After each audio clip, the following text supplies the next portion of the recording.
Hai sahabat pemirsa, selamat datang lagi di Kraton Segoro Channel. Apa kabar kalian hari ini? Saya harap semoga kalian sekeluarga senantiasa dalam keadaan sehat walafiat. Kalau ada dari kalian yang saat ini sedang dalam kondisi tidak sehat, saya doakan semoga lekas sembuh dan bisa segera beraktivitas kembali. Dari banyaknya cerita tentang Orde Baru, penembakan misterius alias Petrus adalah salah satu yang paling tidak bisa dilupakan. Orang-orang yang dianggap meresahkan ketertiban dan keamanan masyarakat ditangkap lalu ditembak. Banyak juga dari mereka mendadak hilang dan tak diketahui keberadaannya hingga sekarang. Lalu siapa pelaku Petrus itu? Semula tidak ada yang tahu. Untuk itulah dinamakan penembakan misterius. Desas-desus dalam dibalik operasi ini yang tidak lain adalah pemerintah Soeharto ini pun merebak. Semula pemerintah membantah bahwa mereka terlibat dalam Petrus. Benny Mordani yang saat itu menjabat Panglima Komando Operasi Pemulihan Keamanan dan Ketertiban Kopkamtib menggantikan Sudomo mengatakan bahwa penembakan yang terjadi karena perkelahian antar geng. Sejauh ini belum pernah ada perintah tembak di tempat bagi penjahat yang ditangkap. Namun belakangan Soeharto mengakui bahwa ada campur tangan pemerintah di balik Petrus. Dalam autobiografinya, Pikiran, Ucapan, dan Tindakan Saya, Soeharto mengungkapkan bahwa Petrus bertujuan untuk memberi efek jera pada pejahat. Baik, dalam video kali ini, Kraton Segoro Channel akan membahas salah satu kasus yang cukup fenomenal di era tahun 80-an, yaitu penembakan misterius, atau mungkin kalian lebih mengenalnya dengan sebutan Petrus. Dari banyaknya cerita tentang Orde Baru, penembakan misterius alias Petrus menjadi salah satu fenomena yang paling tidak bisa dilupakan. Operasi ini sebenarnya agak sedikit sensitif untuk dibahas dan juga banyak menuai kontroversi. Sebagian masyarakat akan mengecam karena dianggap sebagai tindakan yang sangat brutal. Dan sebagian lainnya justru menganggap bahwa operasi ini memang perlu dilakukan. Jadi silahkan kalian simak saja video ini sampai akhir dan silahkan juga berikan tanggapan kalian tentang operasi ini. Pada suatu malam di bulan Juli di tahun 1983, mobil Toyota Hardtop yang dikemudikan oleh Bati Mulyono baru saja mengintasi jalan Kawi Semarang. Seketika tiba-tiba saja dua motor menyalip dengan sangat kencang dan langsung melepaskan tembakan. Dengan suara pistol yang menyala tajam, membuatnya tersentak kaget dan membuat kemudinya limbung membanting setir ke arah kiri jalan. Bati langsung meraba tubuhnya dan ternyata ada dua peluru yang menembus bodi mobilnya dan masih meleset. Kemudian Bati langsung menginjak pedal gasnya dengan laju yang cepat dan menembus kegelapan malam. Sang penembak pun kabur entah kemana. Sejak malam itu Bati pun akhirnya menghilang. Ia tak pulang ke rumahnya menurut istrinya, Siti Nurhayati yang tengah hamil tua. Bati kemudian memutuskan untuk menyembunyikan dirinya dari kejaran operasi tersebut yang kerap disebut dengan Petrus atau penembakan misterius. Sejak pada pertengahan 1983, ia terus saja berpindah-pindah tempat untuk menghindari pelacakan dan bersembunyi di Gunung Lawu. Pada tahun 1985, ia baru berani turun dari Gunung Lawu setelah isu penembakan misterius mereda. Nasib Bati masih beruntung karena ribuan orang yang dituduh preman mati tanpa peradilan. Bati Mulyana sendiri sebenarnya bukanlah sembarang preman. Bahkan para preman lainnya kerap memanggil dirinya dengan sebutan komandan. Dan dia juga merupakan ketua Yayasan Fajar Menyingsing, organisasi massa yang menghimpun ribuan residivis dan juga pemuda di daerah Jawa Tengah. Dan organisasi ini sendiri sebenarnya di-backing oleh Gubernur Jawa Tengah, yaitu Suparjo Rustam, Ketua DPR di Jawa Tengah Widarto, dan pengusaha Surtikmawijoyo. Dengan restu elit penguasa daerah, Bati kemudian menjalankan bisnisnya, mulai dari jasa broker hingga lahan parkir di wilayah Jawa Tengah. Meskipun ia saling kontak dengan komando dan para elit, hal itu tidak membuat Bati terhindar dari kejaran operasi Petrus. Rupanya operasi ini tidak pandang bulu. Semua yang dianggap preman dan juga pelaku kriminal jalanan, bahkan mungkin hanya sekedar bertato, langsung disikat dan dihabisi. Ia bahkan meyakini kawan-kawannya ataupun anggotanya yang menjadi korban dari operasi ini mencapai 900 jiwa. Walaupun operasi ini sudah meredah, ia tetap merasa tidak aman. Kemudian Bati mendatangi Ali Murtopo, mantan Kepala Badan Koordinasi Intelijen Negara. Kemudian Bati mendapat surat jaminan dari Ali Murtopo agar ia tidak dibunuh. Namun demikian, ada rasa was-was yang terus menghantuinya. Akhirnya, ia pun tetap berpindah-pindah tempat termasuk ke negara tetangga, ke Malaysia, Singapura, dan juga Brunei. Ia bahkan punya 5 paspor.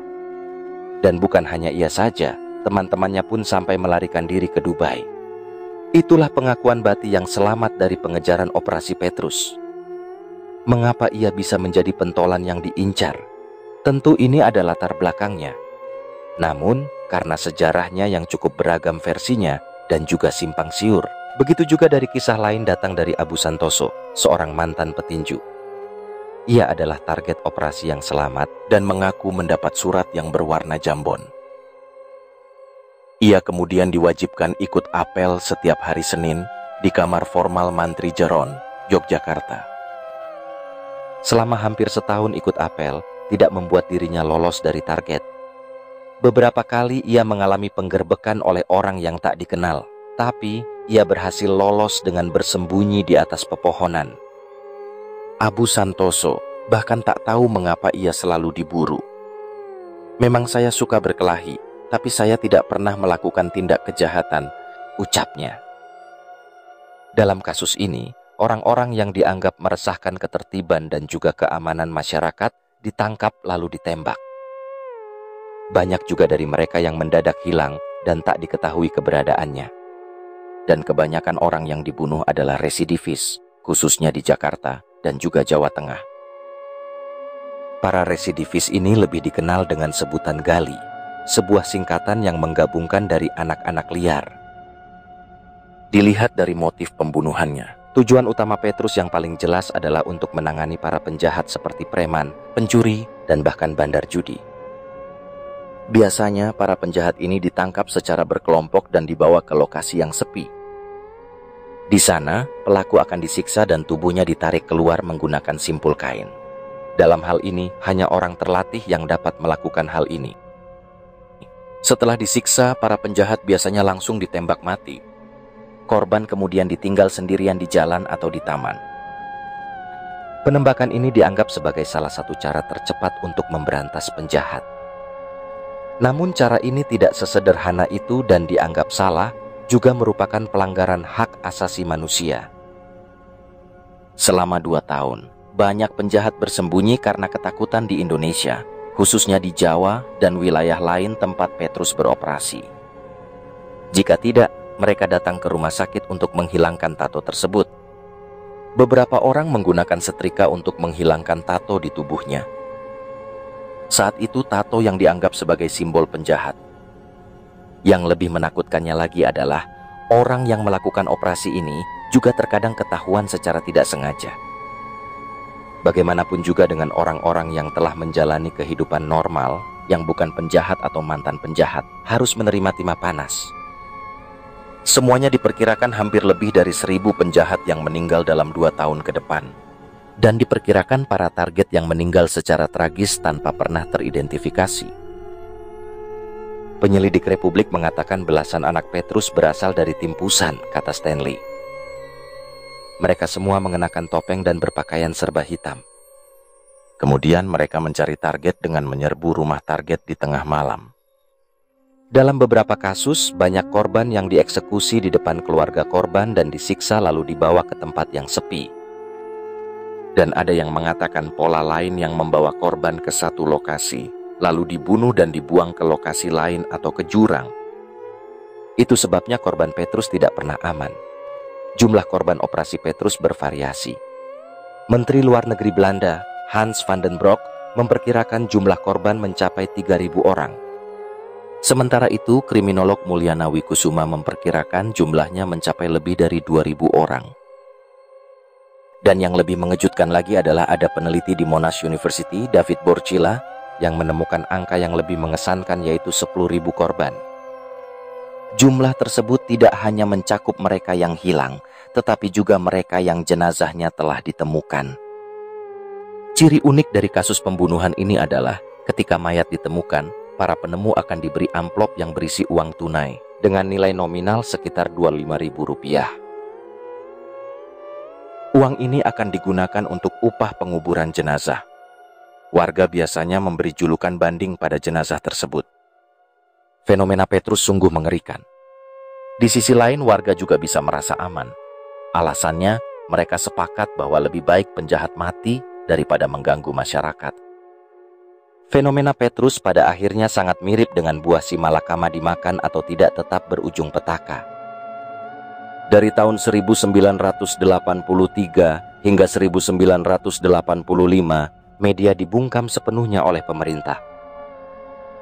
Mereka dilarang memberitakan apapun yang berhubungan dengan Petrus. Saat itu, pemerintahan pimpinan Soeharto ingin masyarakat segera melupakan peristiwa mengerikan itu. Maka kejahatan dan pelanggaran HAM tidak lagi menjadi gangguan bagi pemerintah. Selain itu, peristiwa ini tidak pernah tertulis dalam buku sejarah.